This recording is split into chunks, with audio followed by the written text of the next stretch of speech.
Hey, it's Fergie with RecordingCrave.com. Thank you guys so much for tuning in today. I sure do appreciate it. Just wanted to talk to you guys today about thinking outside the box when using your home recording studio. What I want to share with you today is a track that I've recorded. It's in its quote-unquote demo stage right now, but I actually put drums on it the other day, and that's specifically what I want to talk about. Just because you're working in a home studio doesn't mean you have to limit yourself just to your room for recording. For example, my room that I record in is above my garage. It's approximately 18 feet wide by 24 foot long. And I record all my drums, my acoustic guitars, my electric guitars, my vocals, all in this room. And it's got carpet and it's got sound panels on the wall. So it's a pretty dry room. So if I want some ambience on the sound or reverb, I have to put it on with a plug-in, which I don't have a problem with. But every once in a while, like on these latest tracks that I've been recording, I want to expand my horizon a little bit and try something new and different.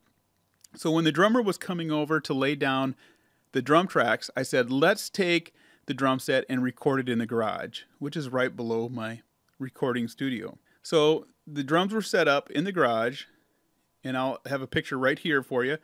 And this is what it looked like. Now the garage has very reflective surfaces. You know, you have your concrete floor, you get your drywall on the walls, you know, with typical garage things hanging on the walls. You get your overhead garage door, which is a metal door, which I was actually my only really concern about the recording process. And then the ceiling in this garage is 12 foot high. So it's a pretty tall ceiling, which helped quite a bit. And then I did have some boxes in the garage that are from our basement because we're doing some work in our basement. So there's some boxes there absorbing some of the sound that's there. What I want to play you right now is the results we got.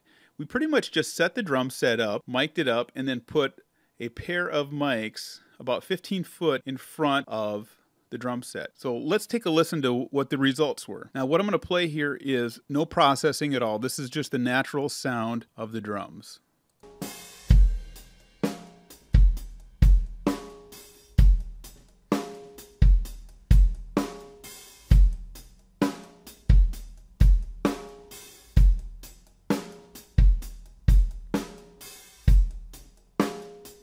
Okay, you can hear that the snare and even the cymbals have the hi-hat specifically, has some of the room sound from the garage that it's picking up. What I wanted to do with that is just enhance those sounds by putting a compressor on the overheads and the room mics. But first, let me show you my chain that I usually follow when I mix drums anyway. So here are my drums.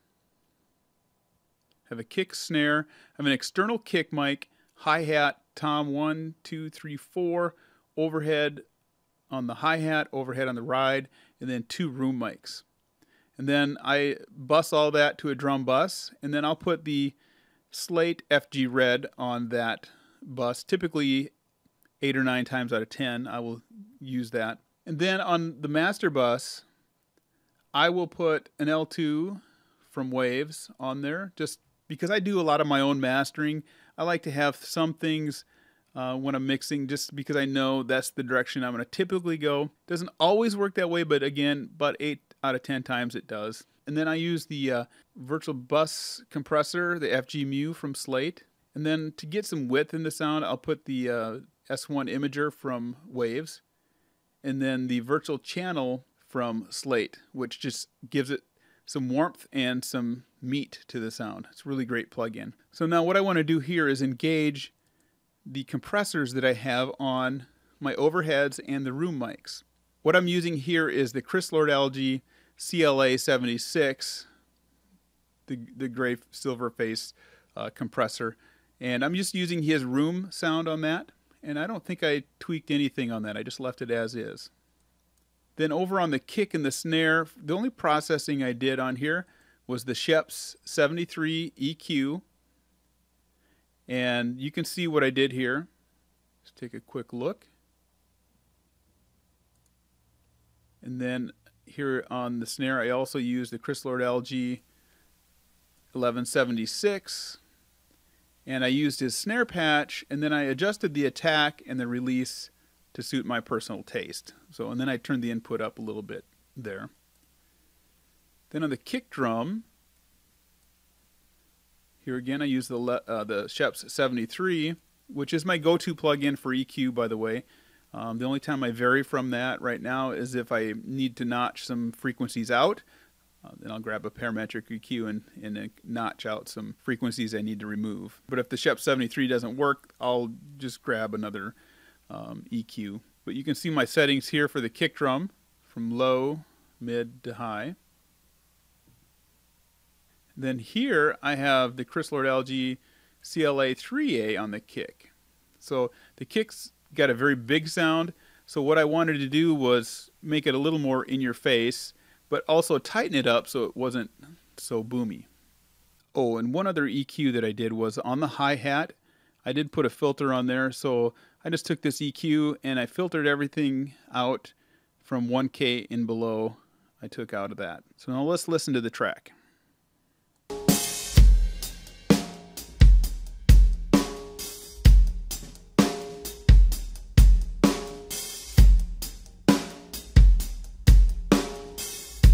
You can really hear the room on that snare. Let's mute the overheads and the room mics and see what we have there without the room sounds on the kit.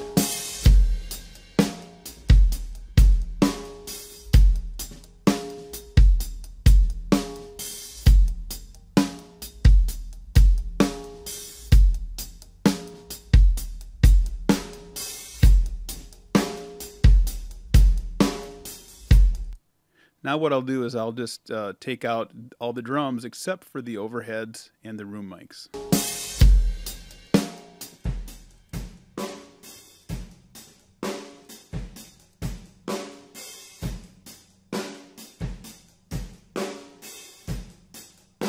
So that's the ambient reverberated sound that we're getting from those room mics.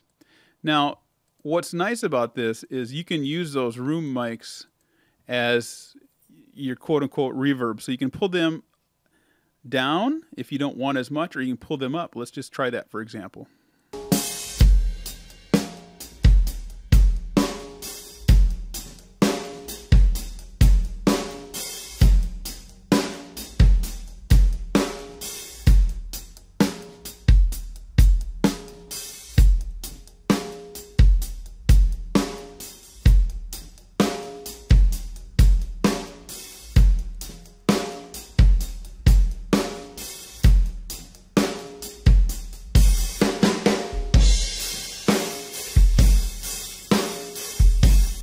Really, it's going to be done to taste with what you do for bringing those room mics in. You can also turn the overheads up, but the overheads are a little bit closer to the drum set, so you're going to pick up a lot more cymbals by doing that as well. Where the room mics are now might be a little much for what I want.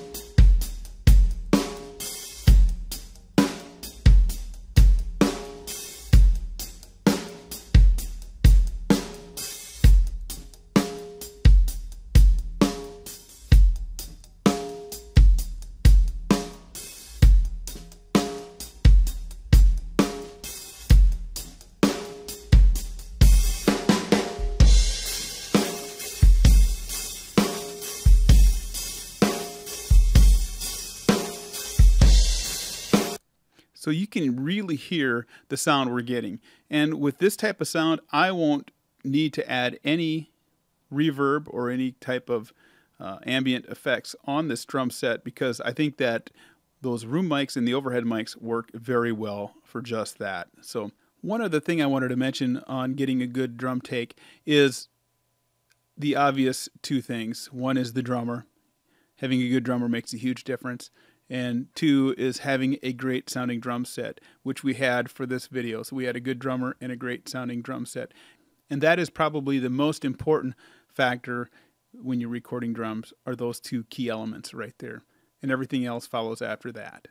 What I wanted to really point out to you guys was, if you have rooms in your house you're able to utilize, such as your garage, or even a bathroom. I've put guitar amps or vocalists in bathrooms to get a certain sound to use on a track. Sometimes it doesn't always work when you do that, but sometimes it does. So you got to experiment a little bit. But that's what I call thinking outside the box, and it will enhance your recordings. Everything's done to taste and personal preference. So go ahead, experiment, and take your tracks to another level. I really enjoyed the sound I got out of this, and we recorded 5 tracks in about 4 hours the other night when we did this. and it turned out pretty good. Anyway, this is Fergie saying thank you so much. I'd love to hear if you've tried something like this and what kind of success you had. So thanks for listening. We'll see you in the next video.